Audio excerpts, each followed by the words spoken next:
Hello everybody, so this is my usual weekly video where I summarize what I read in The Economist.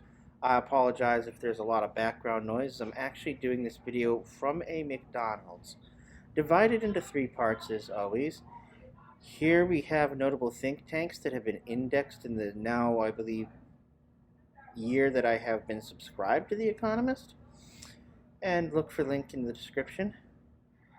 So first, the two security issues. Iran has bombed Pakistan. This is very, very strange, and I'm kind of wondering if this has anything to do with that terrorist attack, the suicide one, that happened in Iran during the commemoration, or I'm sorry, memorial of General Soleimani. So there's something about this we don't know. Or it could just be Iran doing some genuinely crazy stuff. I mean, Iran's a really unpredictable rogue nation right now. Incarceration is being used as an electoral weapon. This seems to be most prominent in Africa. It seems the most common charge is terrorism. For those of you who don't know electoral law, in many places and in many countries, including the United States, you can't run for certain offices if you're a convict.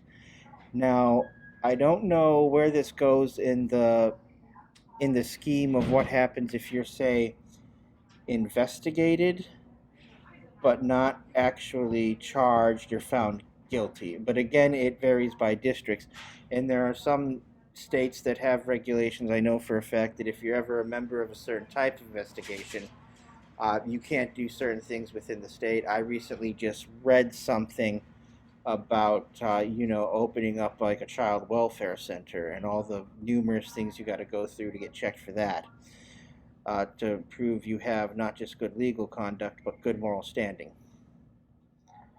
Finally, on to some fun stuff, and this is the Big Mac Index. It's almost 40 years old, and essentially that's where you look at how economies are going in other countries relative to yours based on what a Big Mac costs. As I said, almost 40, and what's interesting is my buddy Yusuf mentioned this to me the same week that the Economist, who invented the Big Mac Index,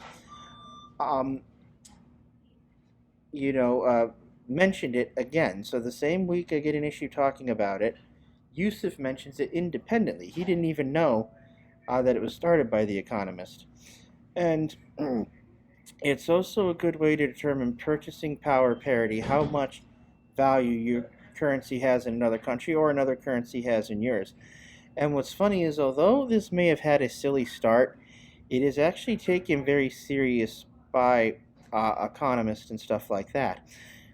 So this is an example of an unusual research method.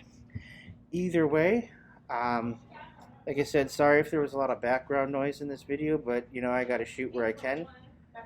Thank you for your patience and your understanding.